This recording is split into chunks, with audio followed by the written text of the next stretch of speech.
ओम शांति।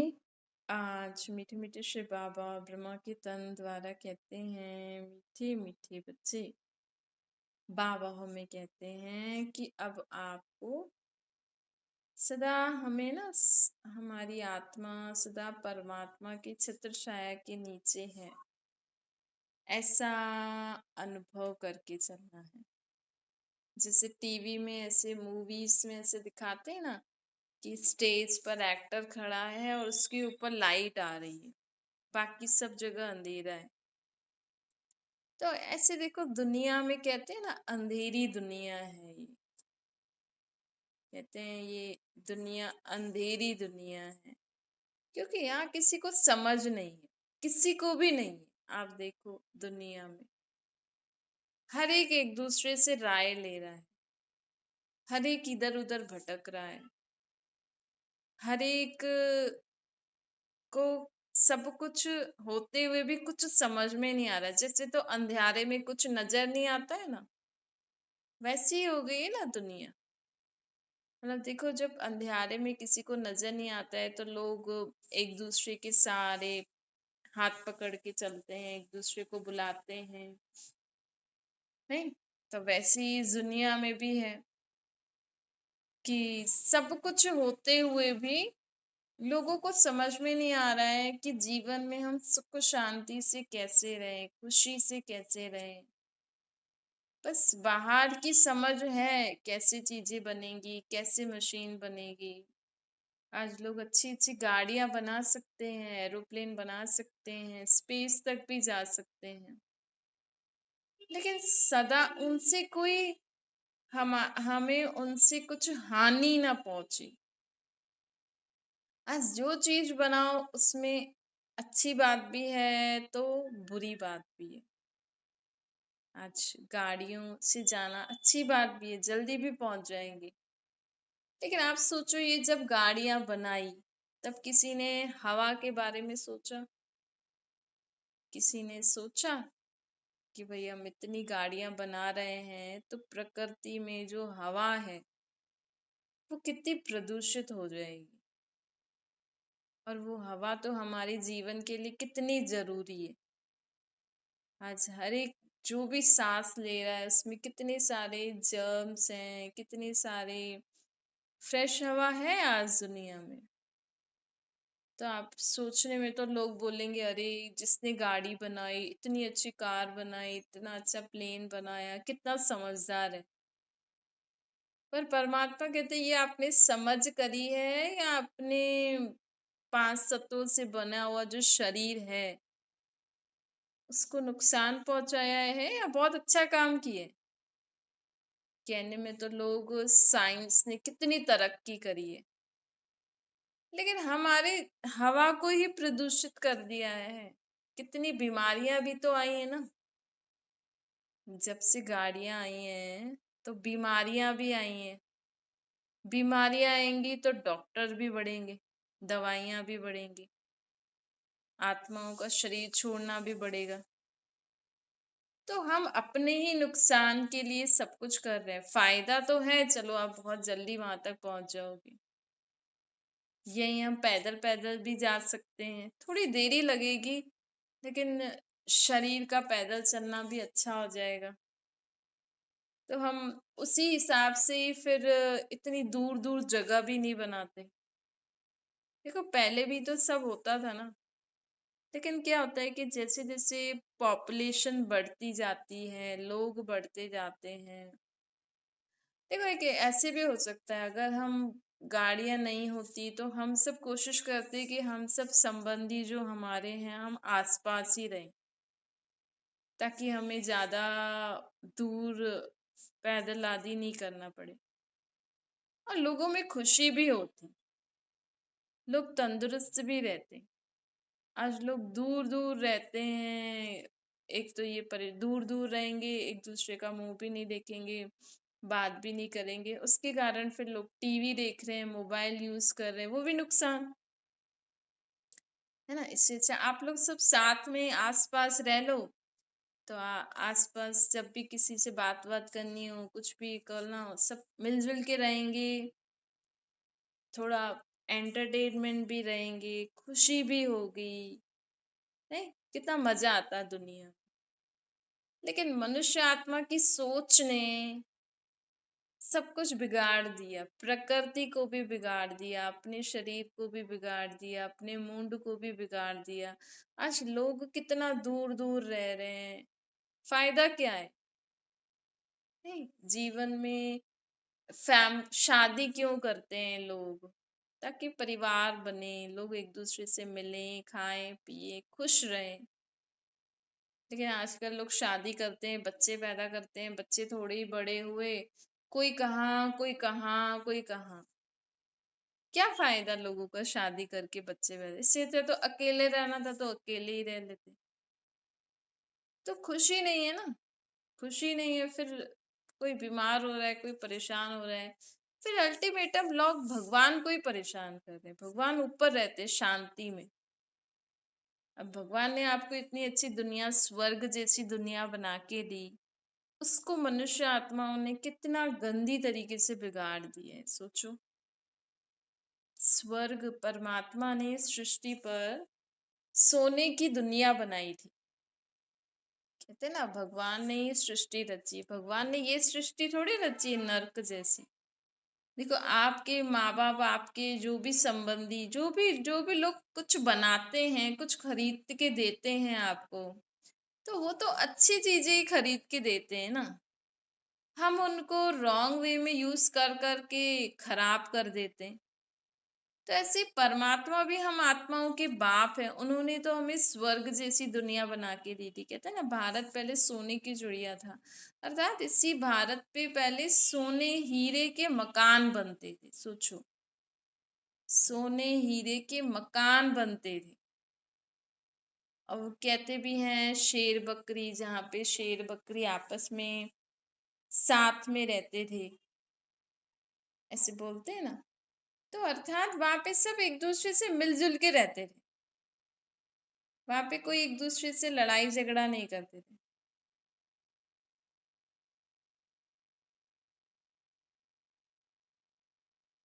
हम्म। तो बाबा कहते हैं सब लोग एक दूसरे से मिलजुल के रहते थे। शेर बकरी आपस में साथ में पानी पीना, अर्थात सब एक दूसरे के साथ मिलजुल के रहते थे। तो ऐसी कहावतें हैं कि इस सृष्टि पर सोने की दुनिया थी, तभी इस भारत को सोने की चिड़िया कहा जाता है। अजमेर में एक सोने का मॉडल भी है, जहाँ पे पूरा महल सोने का बना हुआ है। मतलब जो चीजें थी इस दुनिया में, उसका कहीं ना कहीं निशानी तो दिखाई हुई है ना, है? तो मतलब इस सृष्टि पर जो चीज होके गई है, उसका कुछ ना कुछ निशानियां तो हैं। लेकिन यथार्थ रीति हमें पता नहीं। जो भी स्वयं जो रचयिता बाप है, जब वो सृष्टि पर आते हैं, वही हमें बताते हैं आके कि सृष्टि, मैंने तुम्हें कितनी अच्छी सृष्टि बना के दी थी, अब तुमने इसका क्या हाल कर दिया। सृष्टि, धरती तो ठीक है, हवा को भी पोल्यूटेड कर दिया, पानी को भी खराब कर दिया। मतलब आप सोचो, मनुष्य आत्मा ही, आत्मा ने किस किस को नहीं छोड़ा है, सब कुछ ही खराब कर दिया है। जीव जंतु जानवर भी कितने हानिकारक हो गए हैं। तो आज देखो दुनिया में सड़क सड़क पे कितने, पहले तो ये कुत्ते गाय ऐसे थे, आजकल तो खतरनाक खतरनाक जानवर भी सड़क पे आ गए हैं। तो जैसे जैसे मनुष्य आत्मा की वृत्ति खराब होती जाती है ना, उसकी सोच, वैसे वैसे जीव जंतु जानवर पैदा होते हैं। पहले ये सब थोड़ी थे स्वर्ग में, ये मगरमच्छ, सांप, जहरीले या ऐसे हानिकारक जीव जंतु जानवर वहां नहीं होते सत्युग में।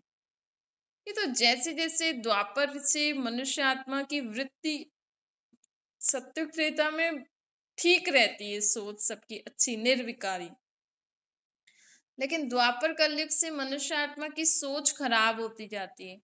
हमारी सोच खराब होती जाती है, तो वैसे ही इस सृष्टि पर वैसे ही जीव जंतु जानवरों की उत्पत्ति होती। बाबा कहते देखो, हर जीव जंतु जानवरों के स्वभाव संस्कार को मनुष्य से कंपेयर किया जाता है। कोई किसी के पीछे पड़ जाता है तो कहते हैं ना, ये सांप जैसे हो क्या, तुम पीछे ही पड़ जाते हो। कोई किसी के जीवन में जहर फैलाता है तो कहते हैं ना, ये सांप जैसे जहर फैला रहा है। कोई कभी कैसा तो कहते हैं ये गिरगिट जैसा है। मतलब जैसे जैसे मनुष्य आत्मा की वृत्ति, व्यवहार, सोच परिवर्तन होता गया, एक दूसरे से जेलसी करना, घृणा करना, नफरत करना, चिढ़ना, मारना, जोर जोर से चिल्लाना। अब कुत्ता क्या करता है, एक गली के उधर कोने में होगा तो भी आपके घर में आवाज आती है। तो मनुष्य आत्मा की आवाज ही वैसी हुई है। पास में बैठे हैं लोग फिर भी इतनी जोर जोर से चिल्ला के बात करते हैं, इतनी जोर जोर से हंसते हैं। तो ये जैसे जैसे मनुष्य आत्मा की वृत्ति, सोच, व्यवहार चेंज होता है, वैसे वैसे जीव जंतु जानवर भी आते जाते हैं इस सृष्टि पर। तो इस सृष्टि को बिगाड़ने के निमित्त कौन, हम ही निमित्त हैं। आपको अगर जितना आप पैदल जा सकते हो उतना पैदल जाओ। क्यों गाड़ियों को आप फालतू यूज करके एयर को पोल्यूटेड कर रहे हो, इसका भी बोझ चढ़ता है। आज पानी में लोग कितना कचरा फेंकते हैं, कहते नहीं पूजा की जो भी सामग्री होगी वो फिर नदी में डाल देंगे। क्यों? क्योंकि वो भगवान की चीजें ना ऐसे डस्टबिन में नहीं डालते। तो खाद बना लो, खाद भी बनती है आजकल। या और अगर आप सोचोगे तो आपको कहीं ना कहीं कुछ अच्छी तरीके से उसको यूज करने का तरीका आ जाएगा। तो बाबा कहते हैं देखो, तो आपसे अब भगवान तो ऊपर रहते हैं, आप लोग ही इतनी सामग्री करके इतनी मूर्तियां बना के फिर उसको पानी में डाल देते हो, पानी को भी खराब कर देते हो ना। कितना फिर उसको ले जाना, लेके आना। देखो अगर आप गहराई से सोचोगे ना, तो हम सारा दिन में बहुत पाप करते हैं, बहुत पाप करते हैं। खासकर जो ये धार्मिक जब सीजन आता है ना, लोग अभी अभी फिर से आएगा शिवरात्रि, होली, नवरात्रि, अभी फिर से जनवरी से शुरू हो जाएगा, फिर से जुलाई से शुरू हो जाएगा। फिर भगवान की मूर्तियों को बना के नदी में डालते हैं, पता नहीं क्या क्या क्या करते हैं, कितना खर्चा होता है, कितना भगवान के लिए हम ये सब करते हैं। तो कहने में तो लोग बोलते हैं अरे ये सब नियम है, ये सब करना ऐसे सब करते हैं। पहले तो नहीं करते थे, पहले तो एक शिवलिंग की पूजा होती थी, निराकार परमात्मा की ही लोग उनको ही याद करते हैं। तो जैसे जैसे दिन प्रतिदिन पता नहीं किस कौन कौन को क्या क्या समझ में आता है, फिर निकालते रहते हैं। फिर कहते हैं ये सब भगवान ने बनाया। अरे भगवान ने थोड़ी बोला, भगवान बोलेगा क्या मेरी मूर्तियां बना के पानी में फेंको, इतना खर्चा करो, इतना पानी को पोल्यूटेड करो, इतना आप अपनी एनर्जी वेस्ट करो। कितने लोग पानी में डालने जाते हैं तो वहां ही बह जाते हैं, फिर कहते हैं भगवान ने मेरा बच्चा ले लिया। तो थोड़ा सा हमें धैर्यता से समझना है कि आखिर इतनी भक्ति करते हुए, इतने व्रत जप तीर्थ करते हुए दुनिया में दुख क्यों बढ़ रहा है। कहीं तो हमारी भक्ति में कुछ कमी है, कुछ गलत कर रहे हैं हम, कुछ गलत रीति से हम कर रहे हैं, तभी तो हमें दुख मिल रहा है। नहीं तो भगवान इतना कठोर तो नहीं है ना, कि इतना पूरी दुनिया हर धर्म की आत्मा चिल्ला चिल्ला के भगवान को बुला रही है, और भगवान इतना कठोर है कि हमारे पर रहम नहीं करे, दया नहीं करे, हमारी मदद नहीं करे। कहीं ना कहीं हम मनुष्य आत्माओं की ही सोच में, बोल में, कर्मों में कुछ गड़बड़ी है। वो क्या है, वो स्वयं ही परमात्मा आके हमें समझाते हैं कि आप जो मुझे अलग अलग रीति से याद करते हो, पर मेरा रूप तो निराकार ज्योतिर्बिंदु, मैं तो परम धाम में रहता हूँ, और मैं तो आपका बाप हूँ। आप अधिकार से मुझे याद करो, आप सदा ही मुझे अपने साथ रखो। कैसे? पहले तो खुद को पहचानो कि मैं कौन हूँ, कौन भगवान को याद कर रहा है, किसको भगवान की जरूरत है, भगवान, हम कहते हैं भगवान हमारा माता पिता है। जब मेरा शरीर का माँ बाप अलग है तो वो मेरा माता पिता कैसे हो सकता है? किसका माता पिता है? पहले तो हमें ये समझना चाहिए कि भगवान अर्थात वो मेरी आत्मा का बाप है, परम पिता परमात्मा। जैसे मैं आत्मा इस शरीर में हूँ, दिखती नहीं हूँ, मैं शक्ति हूँ, वैसे परमात्मा भी मेरा बाप है, वो दिखता नहीं है लेकिन एक शक्ति है जो दिखती नहीं है लेकिन हमें अनुभव में आती है।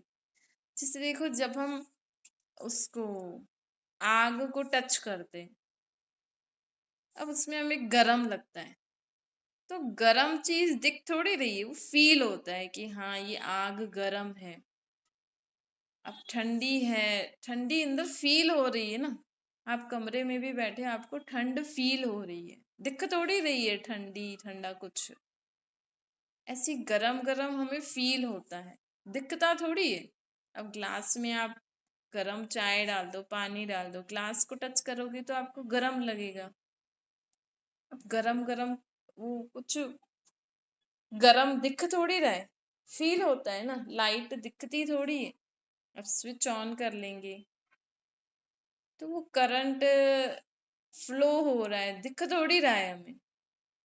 चलो बिजली चमकती है, दिखती है, लेकिन जब वो लाइट ऐसे तारों में से जा रही है, कर रही है, कैसे फ्लो कर रही है, दिख थोड़ी रहा है हमें। लेकिन करंट आ रहा है अभी, वो जल गया, करंट आ रहा है। वैसे ही परमात्मा भी एक शक्ति है, हमारी आत्मा भी एक शक्ति है जो हमारे शरीर के अंदर बैठी है। लेकिन अब हमारी उस आत्मा रूपी शक्ति में कमी आ गई है। अब वो शक्ति जो है वो कम होती जा रही है, पावर।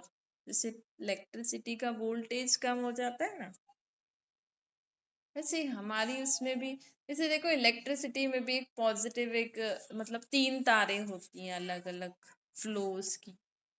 ऐसे हमारी आत्मा में भी जो एक पावर है, पावर शक्तियों की, फिर गुणों की, फिर समझ की। अब वो अंदर ऑटोमेटिकली गुण, जब लोग सदा खुश रहते हैं तो इसको कहते हैं हर्षित मुक्ता का गुण। मतलब उस आत्मा में हर्षित मुक्ता का गुण है। कोई आत्मा सहन कर लेती है सब कुछ, दर्द वर्द, दुख, परेशानियों को, मतलब उसमें सहन करने की पावर है आत्मा में।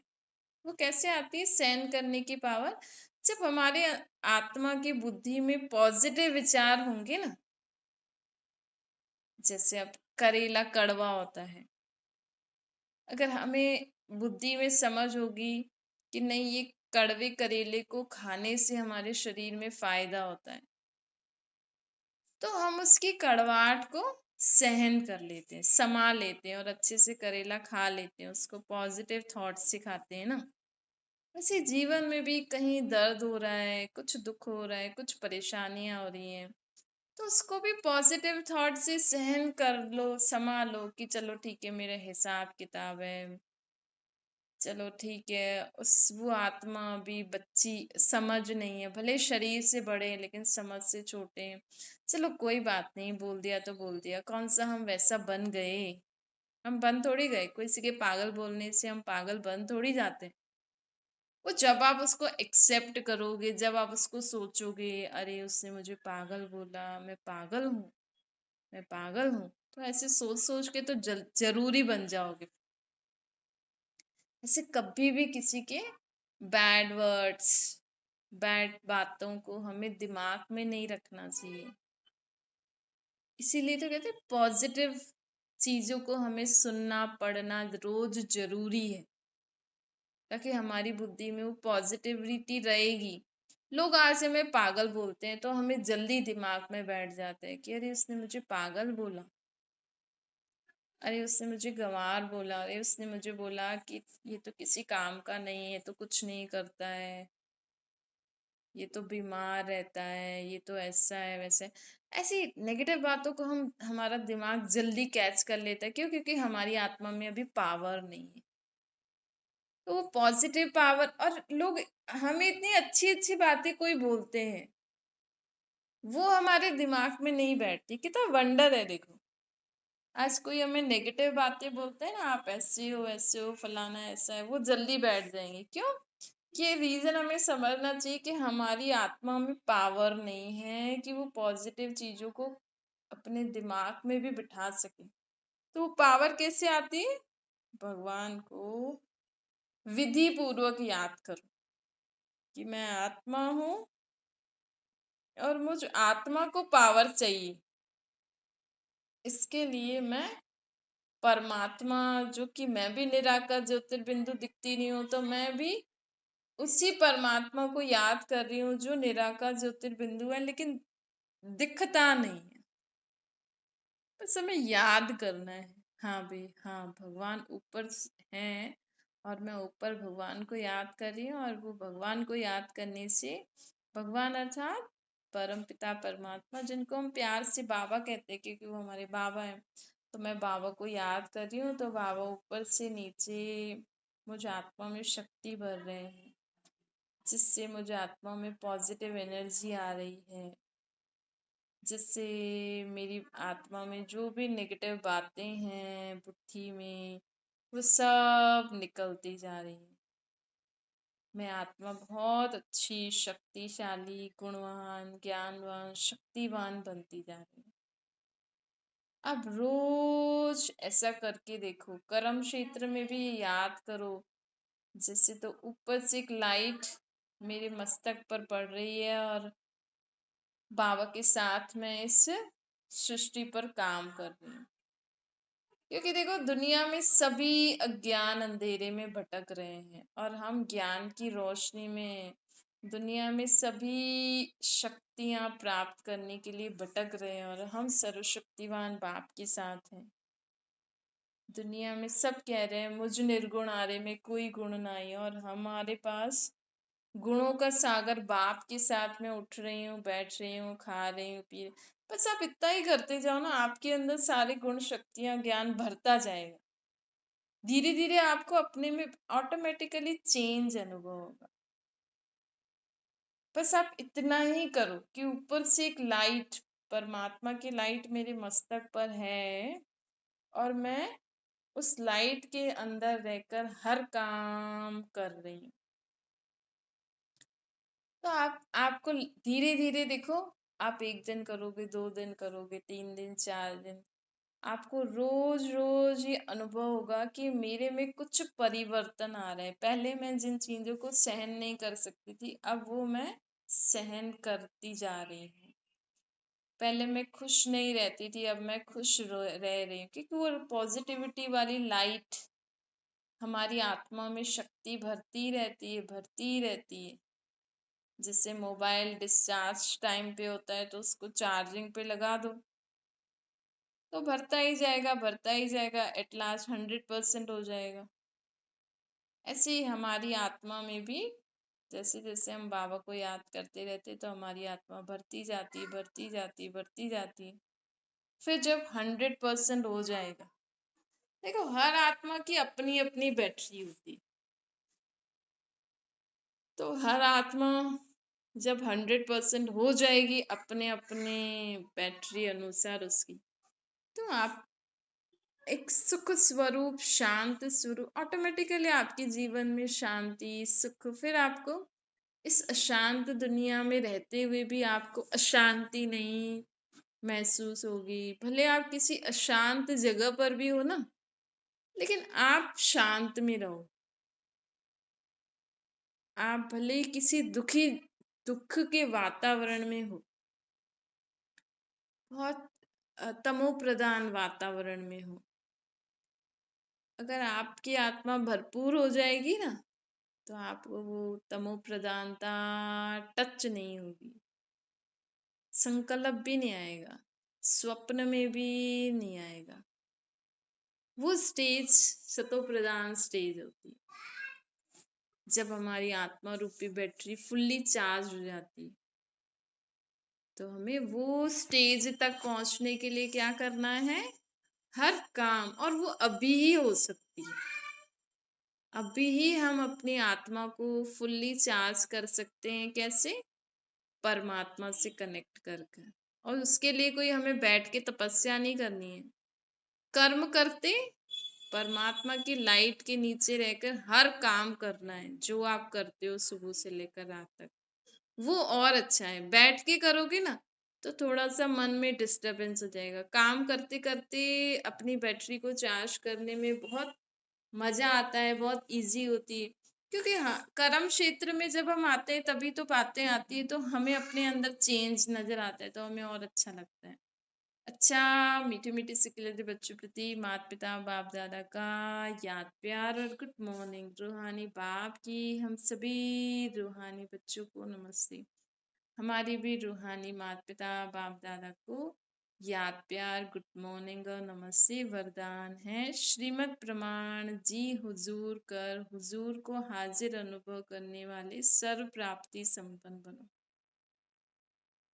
बाबा कहते हैं जो हर बात में बाप की श्रीमत प्रमाण जी हुजूर करते हैं ना, जैसे बाबा ने जो हमें कहा है, बाबा जो रोज हमें मुरली में जो जो भी बोलते हैं, ऐसा सोचो, ऐसा बोलो, ऐसा करो, ऐसे मेरा परिचय औरों को दो, मतलब जीवन जीने के लिए जो नई मत हमें समझ हमें बाबा दे रहे हैं। अगर हम भी वैसा करने में, हाँ बाबा आज से मैं ऐसे ही सोचूंगी, ऐसे ही बोलूंगी, ऐसे ही करूंगी, और वो प्रैक्टिकल में करेंगे भी, तो बाबा हमारी हर समय मदद करने के लिए रेडी रहते हैं, हाजिर रहते हैं बाबा।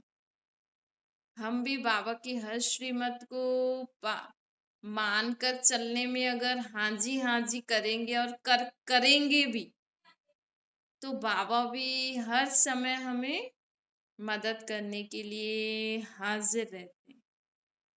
जब हुजूर हाजिर हो गया तो किसी बात की कमी नहीं रहेगी ना फिर तो। जब बाबा हमारे साथ सदा रहेंगे, क्योंकि हम भी बाबा की सब बातें मान रहे हैं, भाई आपकी जो बातें मानेगा आपको भी उसके साथ ही रहना पसंद करेंगे ना, आप भी उनकी ही सुनोगे जो आपकी सुनता है। तो जब हम बाबा की हर बात मानेंगे, बाबा हमारे साथ सदा रहेंगे, तो बाबा तो है ही ज्ञान गुण शक्तियों का सागर। सागर अगर हमारे साथ सदा रहे तो संग का रंग नहीं चढ़ेगा, तो जल्दी संपन्न बन जाएंगे ना। तो ये सहज युक्तियां हैं। जैसे हम पुरुषार्थ करते हैं ना, मैं शांत स्वरूप आत्मा हूँ, शक्तिशाली आत्मा हूँ, अलग अलग चीज का, अलग अलग स्वभाव संस्कार को खत्म करने का, धारण करने का जो हम पुरुषार्थ करते हैं, इसको, इससे मुक्त होने के लिए आप सदा ही बाबा के साथ हर काम करते रहो।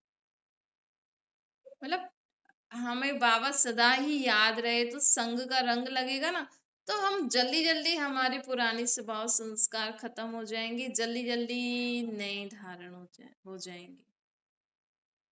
दाता और भाग्य विदाता शिव बाप दादा, दाता ब्रह्मा बाबा हमारा भाग्य विदाता बाप।